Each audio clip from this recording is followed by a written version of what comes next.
नमस्कार and welcome you all to world affairs. मैं हूं प्रशांत धवन। नाउ संस्कृत जैसी सुंदर भाषा से किस देश को प्रॉब्लम हो सकती है? वेल आंसर है इसका चाइना। मैं पहली बार देख रहा हूं कि कंट्री ओपनली कह रहा है कि संस्कृत का यूज क्यों किया जा रहा है, संस्कृत को यूज मत करिए G20 के ऑफिशियल डॉक्यूमेंट्स में। यहां पे आप देख पाओगे इस पर रिसेंटली बहुत आर्टिकल्स पब्लिश हुए हैं ऑल ओवर इंडिया कि चाइना ऑब्जेक्ट्स टू वसुदेव कुटुंबकम, जो आपको पता होगा संस्कृत फ्रेज है फ्रॉम उपनिषद।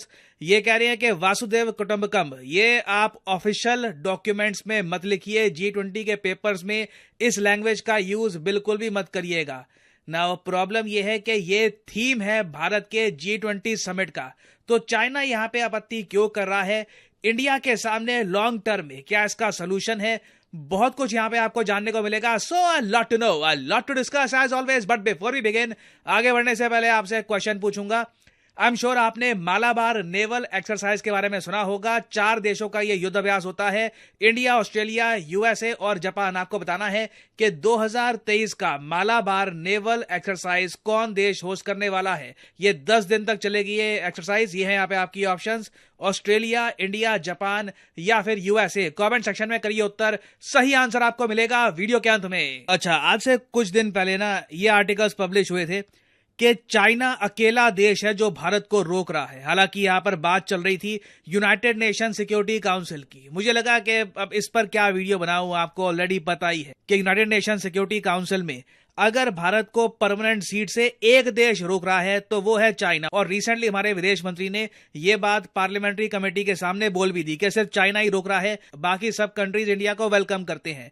और बात बिल्कुल ठीक है। देखिए, चाइना ना सिर्फ इंडिया को यूएनएससी में रोक रहा है, आप हर तरफ देख लीजिए, चाहे दुनिया को आतंकवाद से बचाने की इंडिया की जो कोशिश है वहां पर चाइना इंडिया को रोक रहा है। जो इंडिया का इकोनॉमिक राइज है उसमें भी चाइना काफी बार रुकावट डालने की कोशिश कर रहा है। और तो और जो भारत में अब बड़े समिट हो रहे हैं ना, उसमें भी चाइना पूरी कोशिश कर रहा है कि कहीं ना कहीं से हम ऐसा दिखाए कि इंडिया में यह समिट होस्ट करके गलती करी गई है। फॉर एग्जाम्पल, आपको याद होगा जब G20 की एक बहुत ही इंपॉर्टेंट मीटिंग हुई थी कश्मीर रीजन में, चाइना ने इसको बॉयकॉट कर दिया था। हालांकि कुछ और जो नॉन G20 कंट्रीज हैं, कुछ ऐसे देश जो G20 के मेंबर नहीं हैं, उन्होंने भी इसको बॉयकॉट किया था, मगर चाइना का बॉयकॉट इंटरनेशनल मीडिया ने प्रॉपर्ली कवर किया था। नाउ कश्मीर के बाद हम आते हैं अरुणाचल प्रदेश में। जब इंडिया ने अरुणाचल प्रदेश में G20 की मीटिंग करी, चाइना ने उसको भी बॉयकॉट कर दिया, कहा कि इसको भी हम अटेंड नहीं करेंगे। अब 2 मीटिंग्स ऑलरेडी ये बॉयकॉट कर चुके हैं।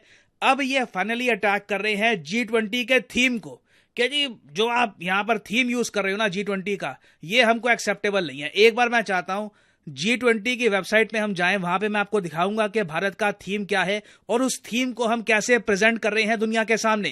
अब इधर आप देख पाओगे, ये है G20 की वेबसाइट और यहां पर बीच में आपको दिख जाएगा G20 का इस बार का थीम। आप नोटिस करिए, दोनों भाषाओं में ये थीम मेंशन किया हुआ है। एक वासुदेव कुटुंबकम, जिसका एक ब्रॉडर मीनिंग यही है, पूरी दुनिया एक फैमिली है, जिसे आप one earth, one family, one future के रूप में भी कह सकते हैं। क्योंकि अगेन जो सेंटिमेंट है ना इस फ्रेज का, ये इतना डीप है कि इसकी जो ट्रांसलेशन है ये कई तरीके से आप कर सकते हैं। तो कहीं से ऐसा नहीं है कि ये थीम बाहर के लोग समझ नहीं पाएंगे। कोई अगर संस्कृत नहीं भी बोलता, वो आराम से समझ जाएगा कि इस थीम का मतलब क्या है, what this theme stands for. अब चाइना ने ना, मैं कहूंगा बहुत लो लेवल वाली इन्होंने हरकत करी है। इन्होंने आपत्ति इसलिए जताई है क्योंकि ये कह रहे हैं कि संस्कृत ना यूएन की ऑफिशियल लैंग्वेज नहीं है। यूनाइटेड नेशंस की जो ऑफिशियल लैंग्वेजेस हैं, यहां पे आप देख पाओगे चाइनीज, इंग्लिश, फ्रेंच, रशियन और स्पेनिश है। ऑफ कोर्स कुछ साल पहले अरेबिक को भी यहां पर ऐड किया गया था। तो ये है यूएन की official languages, 6 official languages. China ये कह रहा है कि जो यूएन की ऑफिशियल लैंग्वेजेस हैं, उन्हीं भाषाओं में जो डॉक्यूमेंट्स है G20 के, वहां पर सारी जानकारी होनी चाहिए। संस्कृत का कहीं भी यूज करना गलत होगा ना। पहली बात होना, देखो चाइना हर तरफ से गलत है, यहां पे मैं क्लियरली देख पा रहा हूं।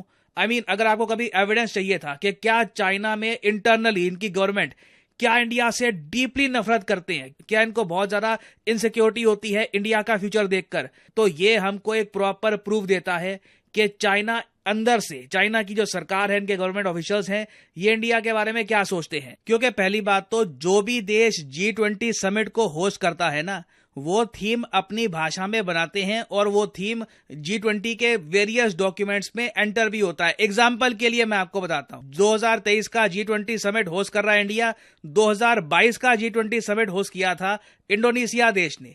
नाउ इंडोनेशिया कंट्री का भी जो थीम था ना वो ये था, रिकवर टुगेदर रिकवर स्ट्रॉन्गर, और इन्होंने इंडोनेशियन में भी ये थीम मेंशन किया था। ये यहाँ पे आप देख पाओगे इंडोनेशियन भाषा में भी ये आपको थीम मिल जाएगा, और G20 के वेरियस जो उन्होंने डॉक्यूमेंट्स बनाए हैं उसमें भी ओपनली इंडोनेशियन भाषा में ये थीम अवेलेबल था। इनके प्रेसिडेंट ने भी इस थीम को प्रमोट किया था।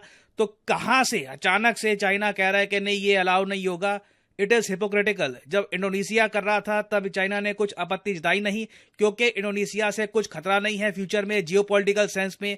मगर इंडिया को ना ये हर तरफ से डिमोरलाइज करने की कोशिश कर रहे हैं। और वैसे मैं आपको इससे पहले भी बहुत सारे G20 समिट्स दिखा सकता हूं जहां पर नॉन यूएन ऑफिशियल लैंग्वेजेस का यूज बढ़ चढ़ के हुआ है थीम में, ऑफिशियल डॉक्यूमेंट्स में, कई जगह।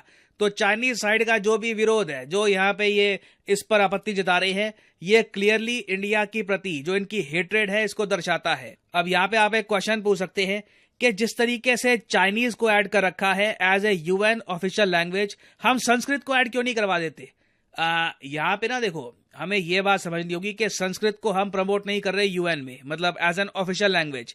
हमारा मेन फोकस है हिंदी की तरफ। आपने इसके बारे में सुना होगा, हमारे विदेश मंत्री ने कहा था 2022 में कि कोशिश की जा रही है कि जो ऑफिशियल लैंग्वेजेस हैं यूएन की, वहां पर हिंदी को ऐड किया जाए ना। चाइना ये बात भी समझता है कि चाइनीज को लेकर, मैंड्रिन भाषा को लेकर पूरा चाइना एक है। मतलब कैंटोनीज आप कह सकते हैं, एक और भाषा है वहां पर, वो थोड़ी बहुत बोली जाती है, मगर ओवरऑल मेजॉरिटी ऑफ जो चाइनीज लोग हैं वो चाइनीज मैंड्रिन के पीछे खड़े हो जाते हैं। मगर इंडिया में ना देखो, लैंग्वेज को लेकर इशू है कि हिंदी को हम बनाए ऑफिशियल लैंग्वेज यूएन की, या फिर किसी और भाषा को बनाए, रीजनल लैंग्वेजेस को बनाए। आपने देखा भी होगा पार्लियामेंट में काफी बार जब सरकार बात करती है कि हिंदी को बनाया जाएगा ऑफिशियल लैंग्वेज यूएन में, तो इंडिया में ही हम देखते हैं कई मेंबर ऑफ पार्लियामेंट इस आइडिया का विरोध कर रहे होते हैं। जबकि आप अगर लैंग्वेज स्पीकर्स की लिस्ट के हिसाब से देखो ना, तो हिंदी 100% होनी चाहिए यूएन की ऑफिशियल लैंग्वेज। सबसे ज्यादा बोले जाने वाली लैंग्वेज नेटिव स्पीकर्स के साथ जो लैंग्वेज है बिल्कुल, ये मैंड्रिन चाइनीज है, फिर स्पेनिश आपको मिल जाएगी, फिर इंग्लिश है। फिर एक बात बताइए, नीचे यहाँ पे आप देख पाओगे रशियन से ज्यादा तो बंगाली बोलते हैं दुनिया में लोग, मगर फिर भी रशियन को एक ऑफिशियल लैंग्वेज माना जाता है। अरबिक का आप देखोगे ना लिस्ट में आपको नंबर मिलेगा 18। दुनिया में तमिल लोग जरा बोलते हैं कंपेयर टू अरबिक। फ्रेंच का भी यही केस, फ्रेंच कितने लोग बोलते हैं? तो हिंदी तो देखिए बिल्कुल मैं कहूंगा एक इंपॉर्टेंट लैंग्वेज है, इसके बहुत सारे नेटिव स्पीकर्स हैं, ये बिल्कुल एक ऑफिशियल यूएन लैंग्वेज बन सकती है। मगर इसमें अभी टाइम लगेगा।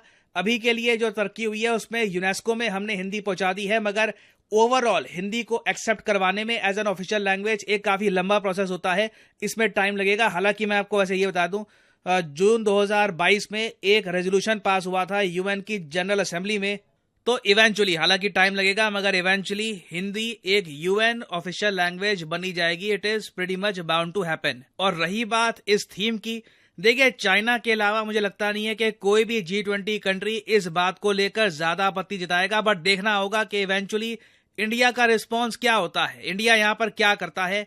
क्या संस्कृत का ये फ्रेज एज ए थीम बना रहेगा या फिर चाइना की सुननी पड़ेगी? इस पर देखिए टाइम बताएगा हमको कि इवेंचुअली इंडिया क्या निर्णय लेता है। ना फाइनली वापस आते हैं क्वेश्चन की तरफ कि जो मालाबार नेवल एक्सरसाइज है 10 दिन की, ये कौन सा देश होस्ट करने वाला है 2023 में? सही उत्तर यहाँ पे है ऑस्ट्रेलिया। यहाँ पे आप देख पाओगे ऑस्ट्रेलिया होस्ट करेगा इस बार का 10 दिन का मालाबार युद्ध अभ्यास। याद रखिएगा पहली बार ऑस्ट्रेलिया इसको होस्ट कर रहा है, so this is very much historic. और चलें जी, वीडियो खत्म हो गया ना। काफी अर्सा पहले मतलब गांव में एक स्टोरी है जो सुनाई जाती है कि एक फैमिली थी, वो ना गए, गांव वाले जाते होते थे दूर शादी पे, तो वो शादी पे गए तो उनके पास जो पैसे होते हैं वो जब किसी की शादी तो उसमें पैसे देते हैं, गिफ्ट देते हैं, जब वो खाना खुना खा कर बाद में वो देते हैं। इंडिया में भी होगा ये सिस्टम। तो वो